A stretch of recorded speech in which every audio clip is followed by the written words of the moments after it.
삼위일체 주일로 예배드리고 있습니다. 원래 삼위일체 주일은 오늘이 아니고 지난주였습니다. 성령 강림절이 5월 넷째 주일이었는데요. 그래서 그때 우리가 세례식을 베풀었죠. 삼위일체라고 하는 것은 하나님의 존재 방식, 하나님의 신비에 속하는데, 하나님께서 성부, 성자, 성령 삼위로 계시지만 세 분이 아니라 한 분 하나님이시다라고 하는 것이 삼위일체인데, 그 한 분 하나님께서 성부, 성자, 성령, 마지막 성령으로까지 우리에게 나타나신 것이 성령 강림절을 통해서라고 봄으로 말미암아 성령 강림절 그 다음 주일, 올해로 따지면 지난주였죠.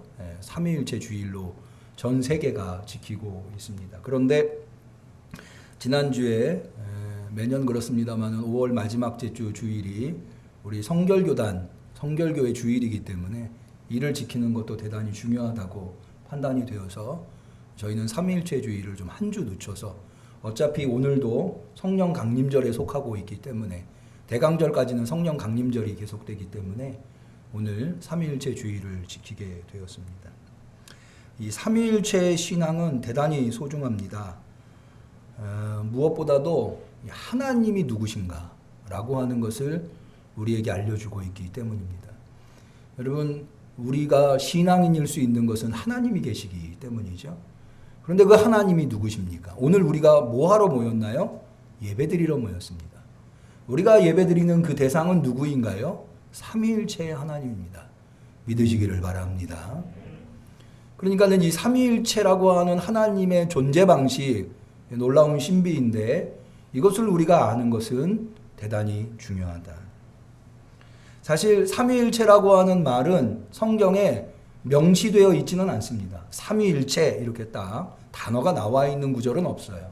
그럼에도 불구하고 성경을 통해서 성부 하나님, 성자 하나님, 성령 하나님이 모두 한 분 하나님이시라고 고백할 수밖에 없는 말씀들로 인하여서 우리는 삼위일체의 신앙을 고백하고 있는 겁니다. 여러분, 우리가 예배드릴 때 아주 소중한 순서 중에 하나가 신앙 고백의 순서입니다. 저는 이 신앙 고백을 뭐와 비유하는가 하면 결혼식에서 혼인 서약에 비유합니다. 지금 내가 결혼하고자 하는 배우자가 나에게 누구인가, 이 고백, 그리고 나는 그를 어떻게 맞아들일 것인가, 이 고백이 혼인 서약인 거죠. 남편은 아내를, 아내는 남편을 배우자로 맞아들이게 되는 거죠. 여러분, 결혼식에는 많은 순서가 있습니다. 그러나 가장 중요한 순서 하나를 꼽으라고 한다면 혼인 서약을 꼽을 겁니다. 아무리 좋은 예식장과 아무리 값비싼 음식을 준비하고 아무리 화려한 예물을 준비하더라도 혼인 서약이 제대로 이루어지지 않으면 그 결혼식은 의미가 없다 할 것입니다. 저는 예배도 마찬가지라고 봅니다. 우리는 삼위일체의 하나님께 예배드리러 나왔습니다. 그 삼위일체의 하나님을 우리가 무엇이라고 고백하는가, 그리고 그 앞에선 우리들은 누구인가, 이것이 먼저 정리될 때 우리는 이 예배에 어떤 위치에서 어떤 태도로 예배드려야 하는가가 결정이 되는 거죠. 여러분, 우리가 같은 사람이지만 예를 들어서 내가 스승님을 만나러 갈 때와 혹은 성도를 만나러 갈 때와 혹은 부모님을 만나러 갈 때에 내 몸가짐이나 마음가짐이 다를 겁니다. 다시 말해서 누구를 만나느냐, 내가 만나려고 하는 사람이 누구냐에 따라서 내가 누구이며 나는 어떤 태도를 가져야 하는가가 결정이 된다는 겁니다. 우리가 예배드리러 올 때도 마찬가지입니다. 하나님이 누구신가 라고 하는 것에 대한 정확한 이해, 정확한 고백, 그것이 있어야 우리의 예배에 우리가 어떤 마음가짐으로 어떤 태도로 예배를 드릴 것인가가 정확하게 결정될 수 있다고 하는 겁니다. 그런 측면에서 이 삼위일체의 신앙 고백을 드리고 예배를 드리는 것 대단히 중요하다. 어떤 교회들은 간혹 좀 안타깝게 신앙 고백을 안 하고 예배를 드리는 경우들도 왕왕 있는데, 저는 이 신앙 고백을 하고 예배를 드리는 것과 신앙 고백을 안 하고 예배를 드리는 것이 분명한 차이가 있다고 생각을 합니다. 그래서 예전에 제가 우리 성도들한테 신앙 고백을 교육할 때 예배 시간에 좀 늦으실 수 있다. 근데 늦게 오시더라도 신앙 고백 전까지는 오셔라. 이렇게 말씀을 드리고 권면을 하곤 했습니다. 그만큼 이 신앙 고백이라고 하는 것이 우리 성도에게 신앙인한테 얼마나 중요한가. 그리고 그 신앙 고백의 핵심이 바로 삼위일체의 하나님 아닙니까? 그 삼위일체의 하나님에 대한 고백을 한다고 하는 것이 얼마나 소중한가를 우리가 잘 알 수 있는 겁니다. 그런데 그럼에도 불구하고 이 삼위일체가 가지고 있는 개념을 우리 성도들이 개념이 어렵기도 하지만 이해할 수가 없어서 잘 모르시는 분들이 많아요. 모르시기 때문에 잘못 이해하는 경우들도 많이 있고 이단이 아니더라도 정통교회에서조차도 삼위일체를 잘못 가르치는 경우들이 생겨난다고 하는 겁니다. 그러니까 자기도 모르는 사이에 자기가 이단이 되고 있는 거죠. 그렇게 되지 않기 위해서 이 삼위일체주의를 1년에 한 번은 지킴으로 말미암아 삼위일체가 가지고 있는 의미가 무엇인가, 이것을 우리가 되새겨보는 것은 대단히 소중한 일이라고 생각을 합니다. 저도 사실 삼위일체를 이해하기가 저도 쉽지 않은데, 저는 주로 삼위일체를 어떤 식으로 이해하는가 하면, 이 삼위일체라고 하는 교리가 나오기까지 이 교리 논쟁, 교리사라고도 하고 혹은 교회사라고도 합니다. 오늘 우리가 니케아 콘스탄티노플 신조를, 이게 381년에 니케아 콘스탄티노플, 그러니까 니케아 신조를 콘스탄티노플에서 한 번 더 확인한 것이어서 니케아 신조 혹은 니케아 콘스탄티노플 신조라고 하는데, 그 전까지 200년이 넘게 이 삼위일체의 하나님에 대한 논쟁이 아주 치열했습니다. 그래서 그것의 결론이 바로 이 니케아 콘스탄티노플 신조에서 나오게 된 것입니다. 이 니케아 콘스탄티노플 신조가 나오기까지 어떤 논쟁이 교회사 속에 있었는가, 이것을 알면, 그러니까 역사적인 맥락을 우리가 알면 그 결과물이 어떤 의미를 가지고 있는가를 우리가 알 수 있기에 오늘 그 부분을 좀 잠깐 살펴보려고 합니다. 사실 삼위일체의 논쟁의 출발은 기독론, 예수 그리스도는 어떤 분이신가에서부터 출발이 됐습니다. 특별히 예수 그리스도에 대한 논쟁에서 가장 먼저 시작된 논쟁은 예수님은 인간이신가 라고 하는 논쟁에서부터, 다시 말해서 우리가 예수님을 신성과 인성을 모두 가지신 분이라고 고백하고 있지 않습니까? 그런데 초대교회에서는 예수님이 인성을 가지고 계신 인간이신가 라고 하는 논쟁이 첨예했습니다. 예수님이 하나님이다, 예수님이 신성을 가지고 계시다 라고 하는 것은 논쟁의 대상이 아니었습니다. 그런데 예수님이 인간이신가 라고 하는 것은 논쟁의 대상이었습니다. 왜 그런가 하면 이 초대교회나 바울 시대나 이 시대의 시대적 사조는 영지주의라고 하는 사조였거든요. 기회가 있을 때마다 제가 말씀드립니다마는 영지주의는 모든 이 우주 만물을 이원론으로 해석을 합니다. 영이 있고 육이 있고 빛이 있고 어둠이 있고 생명이 있고 죽음이 있고, 이렇게 이원론적으로 모든 우주 만물을 해석하는데, 우리 동양도 사실은 이원론이 있죠. 양이라고 하는 이원론, 남여 해 달. 근데 동양의 이원론은 상호 보완점입니다. 서로를 필요로 하는 존재죠. 근데 이 서양의 1세기의 이 영지주의는 이 서로 갈등하는, 서로 경쟁하는 그런 구조로 되어 있습니다. 그래서 영과 육이 싸우고요, 빛과 어둠이 싸우고 생명과 죽음이 싸웁니다. 그러니까 이 1세기에 있었던 사람들은 육을 악으로 보았습니다. 육을 부정한 것으로 본 거예요. 오늘날 우리 사회는 육을 그렇게 보지 않죠? 사실은 육을 악이나 부정한 것으로 보지 않는 데에는 기독교의 역할이 굉장히 컸습니다. 왜냐하면 예수님께서 육을 입고 이 땅에 오셨기 때문에 그렇거든요. 그런데 처음 초대교회에서는 예수님이 육신을 입고 인간이셨다라고 하는 것을 대부분의 사람들이 수용할 수 없었어요. 왜냐하면 육은 악이었고 육은 부정한 것이었는데 어떻게 인류를 구원하실 하나님께서 인간의 몸을 입고 이 세상에 오시느냐 라고 생각을 했던 거예요. 여기에 대한 아주 치열한 논쟁이 있었습니다. 그럼에도 불구하고 예수님은 참 인간이시다, 참 하나님이시면서 동시에 참 인간이시다. 그걸 어떻게 아느냐? 요한복음에 보면 예수님께서 성육신, 이른바 인카네이션이라고 하는 독생자가 성육신 하셨다고 명백하게 나오고 있기 때문에, 여러분 이 독생자라고 하는 것도 대단히 논쟁거리입니다. 독생자라고 하는 말의 뜻이 무엇이죠? 우리는 외아들, 이렇게 하나밖에 없는 아들 이렇게 해석을 합니다만은, 사실은 단어 그대로 해석을 하자면 홀로 태어나셨다라고 하는, 홀로 독자의 태어날 생자거든요. 그러니까 하나님께서 오직 성자만을 출생하셨다. 이런 표현이 어떤 출산이라는 말은 안 하는데, 어쨌든 예수님께서 홀로 출생하셨다라고 하는. 근데 왜 이게 문제거리가 되는가 하면, 여러분 예수님은 참 하나님이시거든요. 하나님이라고 하면 영원 전부터 영원 후까지 계셔야 되는 거죠. 무소부재하셔야 되는 거예요. 그런데 출생하셨다고 하면 우리는 대번에 무슨 생각을 합니까? 아니 그러면 예수님은 출생하기 이전이라고 하는 것이 예수님께서 성자가 존재하시지 않는 시기가 있었던 거 아니냐, 이런 생각을 대번에 할 수 있어요. 그러면 존재하지 않았던 시기가 있었던 그분을 참 하나님이라고 말할 수 있느냐, 대번에 나오는 거죠. 자, 오늘 그런 질문들을 가지고 니케아 콘스탄티노플 신조를 잠깐 보죠. 여기 보시면 두 번째 단락입니다. 이 사실 두 번째 단락이 제일 많은 이유가 이 논쟁, 기독론, 이 두 번째 단락은 바로 예수님은 누구신가에 대한 이 고백인데요. 성자에 대한 고백입니다. 첫 번째 단락은 성부에 대한 고백, 두 번째 단락은 성자, 세 번째 단락은 성령에 대한 고백인데요. 이 가장 치열했기 때문에 이것을 이렇게 길게 고백해 놓은 겁니다. 볼까요?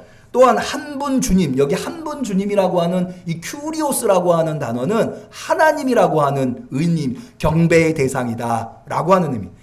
예수 그리스도를 믿사오니 이는 하나님의 독생자시요 영원 전에 아버지로부터 나신 자요.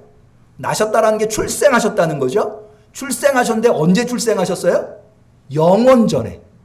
왜 이 문구가 들어갔는가 하면, 아까 말씀드린 대로 출생했으면 그럼 출생하기 이전이 있는 것 아니냐, 그러면 그분을 어떻게 참 하나님이라고 할 수 있느냐라고 하는 것에 대해서 기독교는 어떤 대답을 가졌는가? 출생을 하시긴 하셨는데 영원 전에 출생하셨다는 거예요. 그러니까는 성자가 출생하기 이전의 상태는 생각할 수 없다는 거예요. 영원 전에 출생하셨으니까. 여러분이 이 삼위일체 논쟁 설교를 들으시면서 이런 생각이 드실 수 있어요. 아, 이거 말장난 아닙니까? 라는 생각이 드실 수 있는데, 그런데 이게 말장난으로 보일 수밖에 없는 것은 우리의 경험 세계, 우리의 이성이랄지 우리의 경험 세계로는 설명할 수 없지만 성경에는 그렇게 되어 있으니까 설명할 수 없는 걸 설명하려다 보니까는 이런 현상이 나타나게 된 것이다. 그러나 그럼에도 불구하고 그렇게밖에는 설명할 수 없는 아주 기독교의 치열한 논쟁을 통해서 이런 결론이 나온 것이다 라고 하는 측면을 좀 이해해 주시면 되겠습니다. 그래서 그 다음에 보실까요? 빛으로부터 빛이시오 참 하나님으로부터 참 하나님이시오. 참 하나님입니다. 예.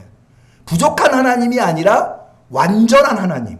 그런데 나시되 출생하셨지만 뭐 하지는 않으셨어요? 만들어지지는 않았다. 피조물은 아니라고 하는 거예요. 그 다음에 이를 통하여 만물이 생겨났으며 그는 우리 인간들을 위하여 우리의 구원을 위하여 하늘로부터 내려오시사 성령과 동정녀 마리아에게서 성육신하시었고 뭐가 되셨어요? 사람이 되셨다 라고 하는, 사람, 참 사람이시라고 하는. 다시 말해서 성자는 참 하나님이시면서 참 사람, 참 인간이다.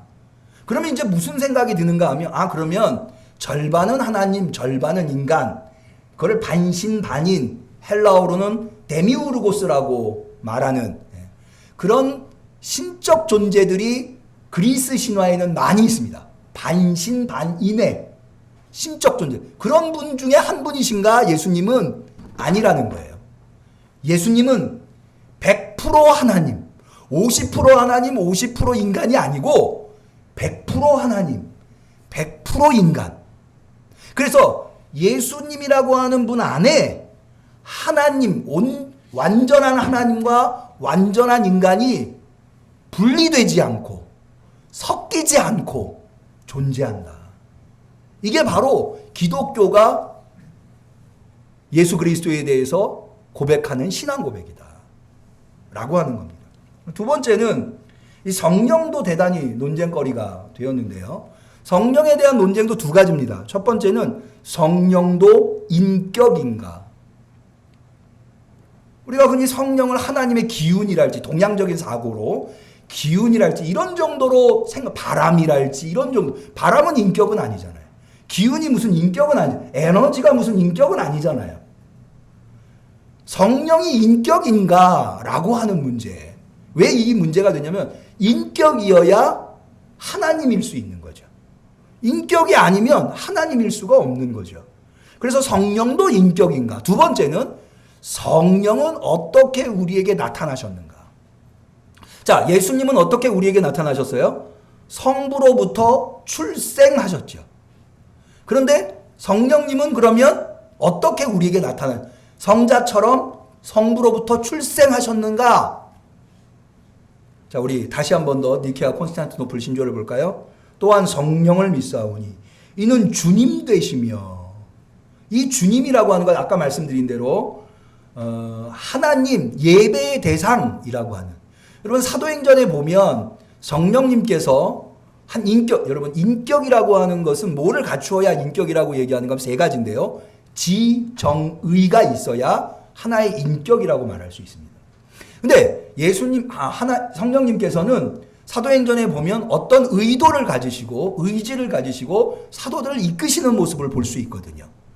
여러분 예수님께서 세례받으시고 광야로 나가실 때 누구의 이끌림을 받아서 나간 줄 아십니까? 성령의 이끌림을 받아서 광야에 나가셨어요. 그러니까 성령님도 하나의 인격으로 볼 수가 있는 거죠. 그러면서 동시에 성령님은 그러면 우리에게 어떻게 나타나셨는가? 이는 주님 되시며 생명을 주시는 자신이 아버지로부터 성부로부터 발출하시며. 성자는 어떻게 우리에게 나타나셨다고요? 출생하셨어요. 아버지로부터 출생하셨다. 근데 성령은 어떻게? 발출하셨다. 이게 좀 차이가, 용어를 구별을 하는 겁니다. 왜냐하면 똑같이 발출했다 혹은 이게 발출이라고 하는 걸 발현이라고 하기도 하는데, 발출이나 발현, 성자도 성령도 아버지 성부로부터 발현했다고 한다면 성자와 성령의 구별이 안 되잖아요. 그러니까 성자는 출생한 것이고 성령은 발현하신 것이다. 이렇게 고백을 하고 있는 겁니다. 이 성부, 성자, 성령은요, 사실은 삼위, 이걸 인격, 제가 아까 인격이 있어야 하나님이 될 수 있다고 그랬잖아요.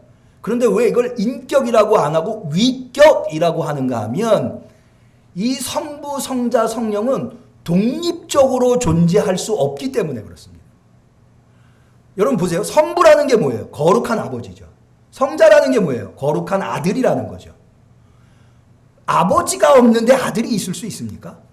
그렇지 않죠. 아버지도 마찬가지죠. 아들이 없는데 아버지일 수 있나요?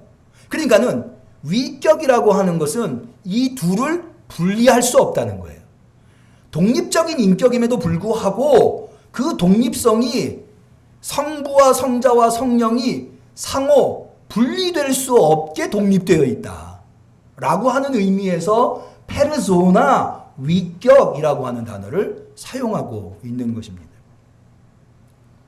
성령도 마찬가지죠. 아까 성자는 아버지로부터 출생했다고 그랬죠. 그래서 아버지의 개념 없이 아들이라고 하는 개념을 말할 수 없다고 말씀드렸죠. 그렇듯이 성령도 아버지로부터 성부로부터 발출하셨기 때문에, 발현하셨기 때문에 성령도 성부 없이는 존재할 수 없는 거죠.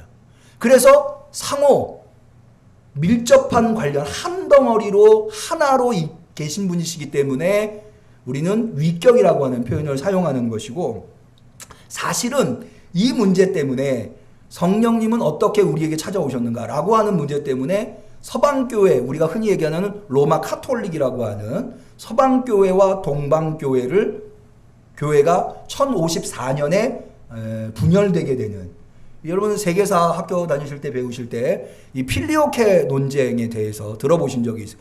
필리오케라고 하는 게 뭐냐면 필로라고 하는 것이 아들이라고 하는 거예요. 아들로부터라고 하는 라틴어입니다. 이게 무슨 얘기냐면 성령이 어떻게 우리에게 오시는가? 아버지로부터 발출하시는데 천주교 우리가 흔히 그러니까 사실은 우리가 카톨릭이라고 하죠. 카톨릭이라고 하는 말이 라틴어인데 우리나라 말로는 공적인 우리 여기에는 보편적인이라고 표현되어 있는데 공적이라고 하는 말이에요. 공식적인. 그러니까는 사실은 동방교회와 서방교회가 분리되기 이전에 전 세계는 7개의 대교구로 이루어져 있었어요.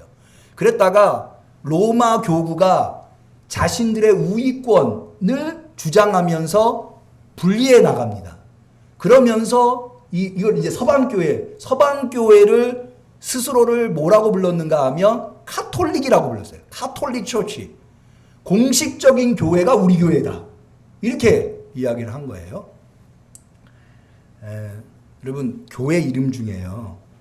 제일이라고 하는 이름이 들어간 교회들은 어느 교회에서 갈라져 나온 교회일 가능성이 제일 큽니다. 되게 갈라져 나온 교회가 저 교회가 아니라 우리 교회가 제일이다 라고 해서 제일이라고 하는 이름을 붙인다고 해요. 서방교회가 갈라져 나왔으니까 자기 교회가 공식적인 교회다라고 해서 카톨릭 처치라고 붙인 거예요. 그런데 원래는 동방교회는 그런 이름이 없었는데 그냥 교회였어요. 그런데 저쪽에서 자기들이 공식적이라고 하니까 동방교회가 아니다. 우리가 바를정자 옥소덕스 처치 정통교회다 라고 해서 정교회 동방정교회 이렇게. 그래서 동방정교회가 그리스랄지 러시아랄지 이런 데는 주로 동방정교회가 있습니다. 근데 이 차이가 뭐냐면 아까 말씀드린 대로 서방교회는 성부로부터 발출하셨다라고 한 성령이 성부로부터 발출하셨다는 것으로 끝이에요. 근데 동방교회는 성부로부터 발출하셨지만 아들을 통해서 주시는 것이다. 실제로 성경에 보면 요한복음에 예수님께서 직접 제자들한테 성령을 받아라 이렇게 말씀을 하시거든요. 그래서 이 문제로 갈라진 것이 서방교회 동방교회였는데 지금은 서방교회 카톨릭도 아들을 통하여 성부에서부터 성부가 주시는 거지만 아들을 통해서 성자를 통해서 주시는 것이라고 하는 것으로 통일이 되었습니다. 그래서 우리 개신교에서도 비록 우리 개신교는 서방교회에서 갈라져 나온 또 교회입니다만은 그럼에도 불구하고 동방교회, 서방교회, 개신교회 모두 다가 이 성령은 성부로부터 발출했지만 아들을 통해서 주시는 것이다 라고 하는 것으로 정리가 되어 있다고 하는 겁니다. 그렇기 때문에 이 삼위일체의 논쟁은 굉장히 오랜 동안 아주 치열한 논쟁을 통해서 이루어진 것이다 라고 하는 것. 그래서 성부, 성자, 성령 이 세 분은 세 분이시지만 한 분이시고 한 분이시지만 세 분이시다 라고 하는 것이 정리가 되게 된 것입니다. 이 와중에 나타난 이단들이 좀 있습니다. 초대교회의 가장 대표적인 이단이 아까 말씀드린 대로 예수님은 인간이 아니시다. 인간으로 보이는 것은 육체로 보이는 것은 육체가 아니고 가짜 육체다. 가현설이라고 하는 것을 들어보셨을 거예요. 이게 대표적인 말시온, 영지주의에 경도된 말시온이라고 하는 인물을 중심으로 주장된 거고 많은 이들이 여기에 넘어가게 되었습니다. 그런데 그것은 이단으로 판명이 나죠. 오늘날은 사실은 이 가현설을 주장하는 이단은 없습니다. 근데 사실 교회 안에 정통 삼위일체를 고백함에도 불구하고 삼위일체를 잘못 이해해서 자기도 모르게 이단에 빠지는 게 뭐냐면 바로 양태설, 양태론이라고도 하는 이레니우스가 주장했었던 초대교회의 아주 심각한 문제. 이게 뭐냐면 이렇게 설명하는 거예요. 대표적으로 구약은 성부의 시대, 신약은 성자의 시대, 지금은 성령의 시대다. 이렇게 성부, 성자, 성령을 시대적으로 구별하는 것. 양태라고 하는 게 뭐냐면 모양태, 모양이 다양하다는 거예요. 구약에서는 성부로 나타나셨고 신약에서는 성자로 나타나셨고 오늘날은 성령으로 나타나셨다. 근데 여러분 보세요. 이게 왜 문제가 되냐면 오늘날 교회에서도 이런 식의 설명을 하는 분들이 있어요. 저는 교회 오면 목사죠. 집에 가면 아빠나 남편이 되는 거죠. 학교 가면 교수나 학생이 될 수 있는 거죠. 나라고 하는 사람은 한 사람인데 내가 어디 있느냐에 따라서 내 모양이 달라질 수 있다. 이게 대표적인 양태입니다. 근데 이게 왜 문제냐면 삼위일체의 하나님은 그런 개념이 아니에요. 구약에서도 성부, 성자, 성령이 존재하십니다. 한 분으로 존재하시는 거예요. 신약에서도 성부, 성자, 성. 여러분, 내가 교회에 있다고 해서 내가 셋으로 존재하는 건 아니잖아요. 나는 동일한 나인데 교회에 있는 나와 집에 있는 나와 학교에 있는 나가 구별될 뿐인 거죠. 삼위일체는 그런 개념이 아니에요. 근데 많은 이들이 그렇게 설명을 합니다. 이건 잘못된 초대교회에서 매우 심각했었던 양태론 이레니우스의 이단이었다고 하는 거죠. 또 다른 대표적인 이단 중에 하나가 아리안주의라고 하는 것이 있는데요. 이것은 뭐냐면 성부, 성자, 성령을 순위를 매기는 거예요. 성부가 제일 위에, 성자가 그 아래, 성령이 그 다음에 이런 식으로 순위를 매기는 거예요. 왜냐하면 이 사람들도 논리가 굉장히 강합니다. 성자가 어떻게 우리한테 나타났다고요? 출생, 성부로부터 출생했으니 성부보다 성자는 아래다 라고 보는 거예요. 그래서 오직 최고의 신은 성부밖에 없다. 이게 바로 아리안주의의 개념입니다. 그런데 이것도 역시 이단. 그렇지 않아요. 성부, 성자, 성령은 첫 번째, 두 번째, 세 번째가 있는 게, 물론 성부, 성자, 성령을 1위, 2위, 3위라고 표현하기도 합니다. 왜 그렇게 표현하냐면 구별하기 위해서. 그건 구별을 위한 표현일 뿐이지 순위를 매기는 표현은 아니라고 하는 거. 그래서 이 아리안주의도 오늘날도 사실은요, 이런 이단에 빠져 있는 사람들이 있어요. 여러분, 대표적으로 여호와의 증인 들어보셨죠? 우리 응암동에도 여호와 왕국이라고, 아니 왕국회관이라고 있죠. 예, 여기 응암시장에서 응암 오거리 쪽으로 가는데 왕국회관이라고 있는데, 이게 여호와의 증인. 왜 여호와의 증인이라고 하는가 하면 이 사람들은 아까 말씀드린 대로 성자는 성부 아래다 라고 주장을 하기 때문에 오직 여호와만, 성부만 참 하나님이다. 그래서 여호와의 증인이에요. 이건 명백하게 삼위일체의 교리에 위배된 거죠. 다음으로 여러분, 몰몬교. 우리 동네도 몰몬교가 있어요. 여기 그 역촌역 가는 쪽에, 서부병원에서 역촌역 가는 쪽에 마릴 성도 그리스도교회, 예수 그리스도교회라고 있어요. 예.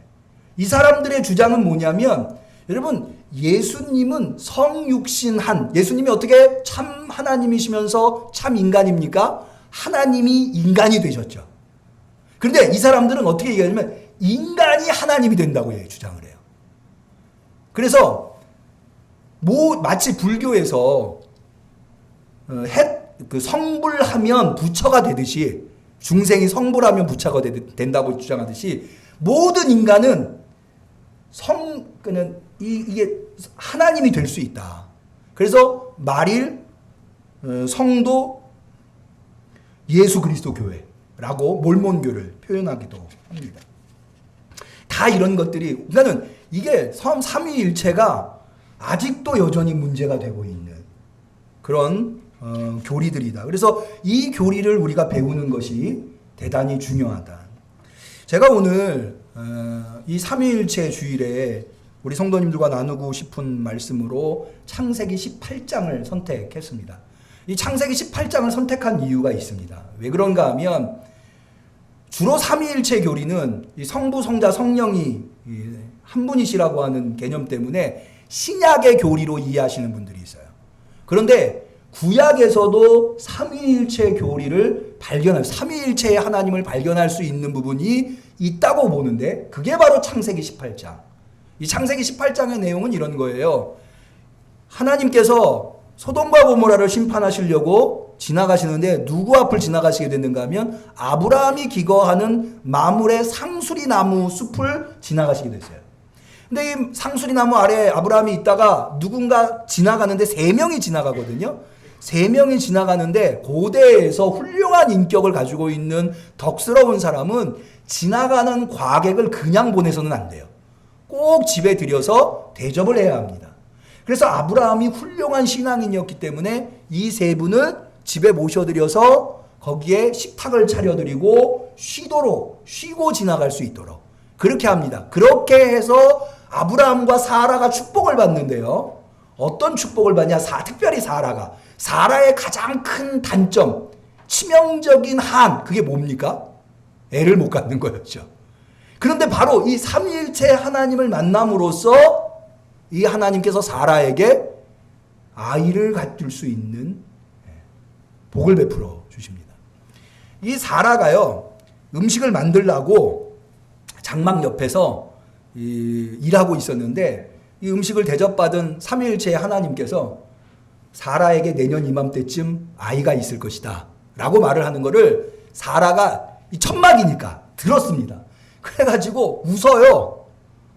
아니 우리 남편도 나이가 얼마나 많고 나도 이미 아이를 가질 수 없는 몸이 되었는데 내가 무슨 아이를 갖겠냐 하고 웃습니다. 그런데 이 삼위일체 하나님께서 너가 왜 웃냐? 하나님께서 하시면 능치 못함이 없느니라. 이 마리아에게 누가복음 1장 37절에 천사가 나타나서 한 말이거든요. 똑같은 말이 사실은 이 사라한테서 먼저. 그랬더니 사라가 저 안 웃었습니다. 그랬더니 하나님이 너 웃었다. 여러분 사라가 낳은 아이가 이름이 뭐죠? 이삭이죠. 예. 이삭의 이름이 웃다예요. 예. 왜 웃다로 이름을 줬냐?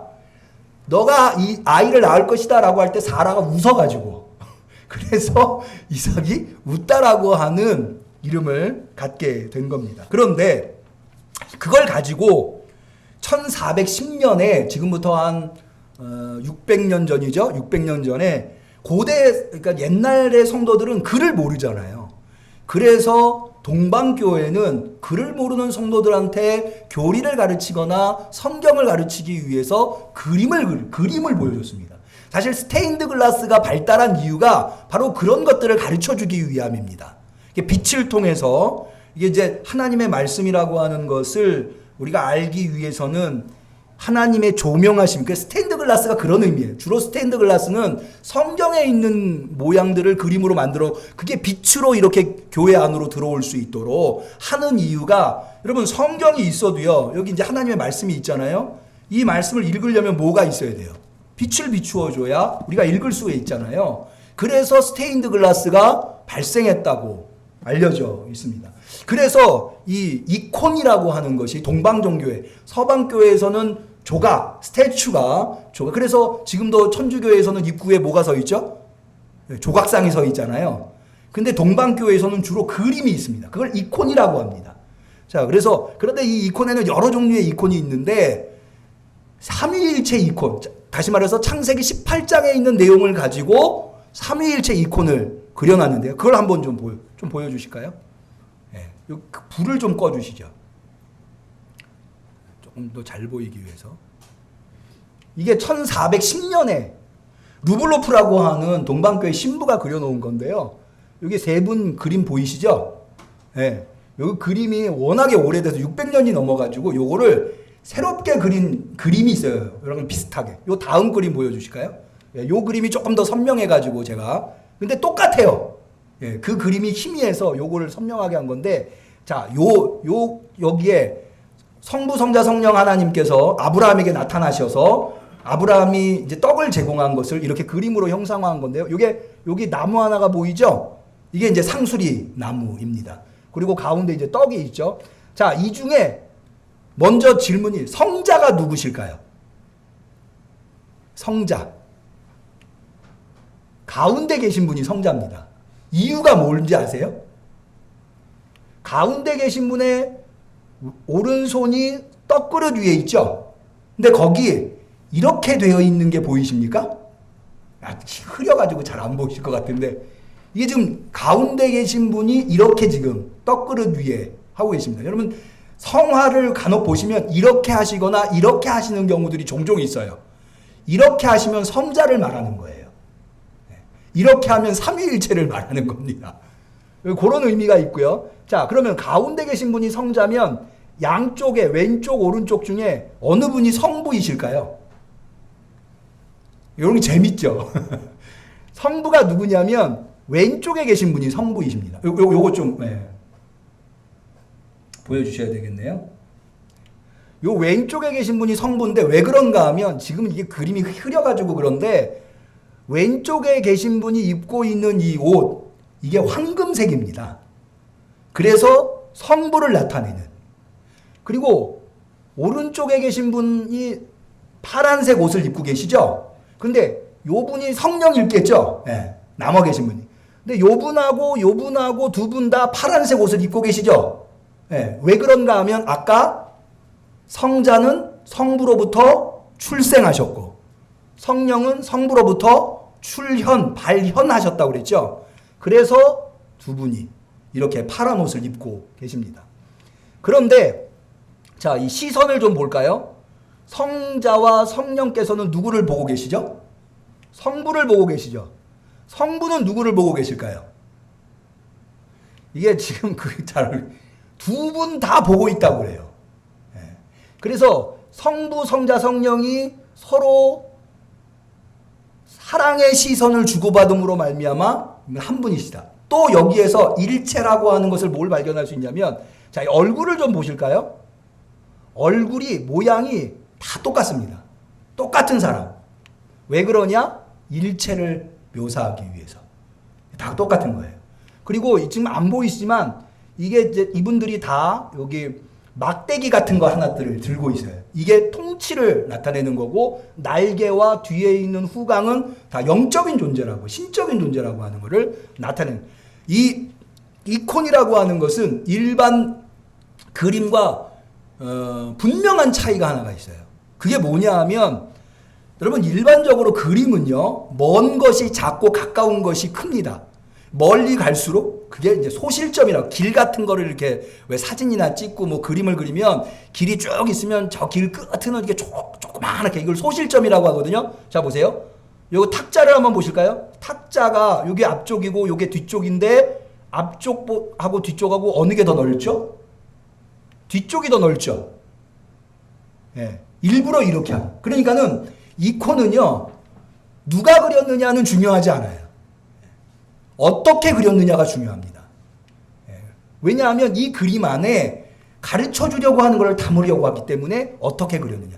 그래서 이거는 하나님의 계시의 신비를 그리기 위해서 일부러 이렇게 앞쪽이 좁고 뒤쪽이 넓게 그린 거예요. 우리가 보기에는 좀 이상해 보일지 몰라도 이렇게 함으로써 이게 세상적인 원리가 아니라 하나님의 원리, 신적인 원리에 의해서 계시된 것이라고 하는 것을 보여주려고 하는 목적이 있는 것이다 라고 할 수가 있겠습니다. 이런 그림을 통해서 이게 바로 창세기 18장에 나와 있는 내용을 르브로프라고 하는 분이 1410년에 그린 아주 유명한 삼위일체 이콘이라고 하는 그림입니다. 예, 이제 불을 좀 켜주시죠. 말씀을 좀 정리해 보려고 합니다. 이제 그림은 됐고요. 혹시 우리 성도님들 중에 아니 목사님 삼위일체 알겠습니다. 근데 그게 오늘날 우리랑 무슨 상관이 있습니까? 그런 생각을 하실 분이 있을지 모르시겠어요. 그게 우리한테 무슨 의미입니까? 저는 아주 중요한 두 가지 의미가 있다고 봅니다. 첫 번째가 뭐냐 하면 여러분 신앙이 병든다고 하는 것이 얼마나 치명적인가 하면 여러분 육체가 병든 것과 정신이 병든 것 중에 무엇이 치료하기 어려울까요? 정신이 병든.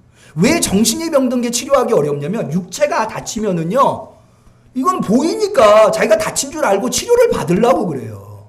근데 정신이 병든 사람들의 문제는 뭐냐면 자기의 정신이 다치었다고 병들었다고 하는 걸 인정하려고 하질 않아요. 그거를 인정하더라도 치료가 어려운데 그걸 인정하기까지. 그러면 다시 질문하겠습니다. 정신이 병든 것과 영이 병든 것 중에 무엇이 더 치료하기가 힘들까요? 그래서 이단에 빠진 사람들이 그렇게 못 헤어나오는 거예요. 그러니까 우리가 신앙생활을 할 때 건전하고 건강한 신앙생활을 하는 것이 얼마나 중요한가. 그리고 그 건전하고 건강하다고 하는 것은 역사 속에서 수없는 나날들을 지나오면서 증명된 것들, 고백되어 온 것들, 그것이 건전하고 건강한 신앙을 만들어 놓는다는 거예요. 그 중에 가장 대표적인 것이 바로 삼위일체라고 하는 신앙 고백이라는 거죠. 우리 응암교회 성도님들은 다 건전하고 건강한 신앙인들이 되시기를 축원합니다. 두 번째로, 이것도 대단히 중요한데요. 여러분, 삼위일체의 교리가 우리에게 주는 하나님이, 우리가 섬기는 하나님은 어떻게 존재하는가? 다양성과 통일성으로 존재한다는 거예요. 세 분이시지만 개별적이에요. 그러나 이분은 한 분이시라는 거예요. 여러분, 이 다양성과 통일성을 우리가 인정하는 것, 그것은 우리의 삶의 많은 문제들을 해결할 수 있어요. 여러분, 어떻게 보면 우리의 삶 속에서 발생하는 대부분의 문제들은 이 다양성과 통일성을 인정하지 않기 때문에. 그럼 가정을 예를 들어 볼까요? 가정은 남편만 있어서는 안 돼요. 아내만 있어서는 안 돼요. 부모만 있어서는 안 돼요. 자식만 있어서. 가정이라고 하는 곳에는 아빠도 존재해야 되고 엄마도 존재해야 되고 아이도 존재해야 돼요. 여러분, 왜 부모 자식 간의 갈등이 생깁니까? 부모가 자식이 나와 다르다고 하는 거, 이걸 인정하려고 하지 않는 거예요. 교회도 마찬가지예요. 여러분, 교회 안에 다 목회자면 되겠습니까? 각자가 가지고 있는 분량들이 있어요. 그거를 서로 인정할 수 있어야 돼요. 아, 저 사람은 나와 다르다. 여러분, 하나님이 만드신 이 피조세계가 다 그래요. 여러분, 이 피조세계에 똑같은 것이 무엇 하나 있습니까? 아무도 관심을 갖지 않는 강가에 굴러다니는 돌멩이 하나도 똑같은 게 아무것도 없어요. 하나님이 만드신 세계는 이렇게 다양합니다. 그럼에도 불구하고 이 온 세계는 다 하나로 있다는 거예요. 지구라고 하는, 우주라고 하는. 자녀도 마찬가지예요. 부모가 나와 다를 수밖에 없다고 하는 걸 인정해. 그렇다고 해서, 다르다고 해서 아빠 따로 아들 따로 남편 따로 아내 따로 이랬어야 되겠습니까? 하나가 돼야 돼요. 교회도 마찬가지예요. 하나가 돼야 돼요. 사회도 마찬가지고 국가도 마찬가지예요. 오늘날 우리 사회가 이 다양성과 통일성을 동시에 인정하는 이 태도, 이것을 결여했기 때문에 얼마나 이 사회가 혼란스럽고 얼마나 이 사회가 엄청난 고통에 빠져 있습니다. 저는 우리 응암교회 성도들이 이 우리가 섬기는 하나님이 어떻게 존재하는가, 우리는 따라서 어떻게 존재해야 하는가 라고 하는 것을 깊이 깨닫고 배우실 수 있기를 바라요. 그래서 우리가 서로가 서로를 인정하고, 아, 저 사람은 나와 다를 수 있다. 그러나 우리는 하나다. 서로 사랑으로 하나님의 뜻을 이루어드릴 수 있는 우리 함께 성도님들이 되시길 주님의 이름으로 간절히 축원합니다. 기도하겠습니다. 하나님 아버지, 오늘 우리 삼위일체 주일에 하나님이 삼위일체로 존재하신다고 하는 것을 깨달아 알게 하시니 감사합니다. 주님께서는 성부, 성자, 성령이시지만 한 분이시듯이 우리도 각자가 다르지만 그러나 서로 나누지 않고 하나가 될 수 있는, 그렇다고 해서 그를 나로 만들지 않고 나와 그가 서로 다름을 인정할 수 있는, 그럼으로써 평화를 이루고 사랑을 이루고 아름다운 하나님의 공동체를 이룰 수 있는 우리 응암교회 성도들이 되게 하옵소서. 예수님의 이름으로 기도 올리옵나이다. 아멘. 우리는 감사하는 마음으로 이 예물을 드립니다.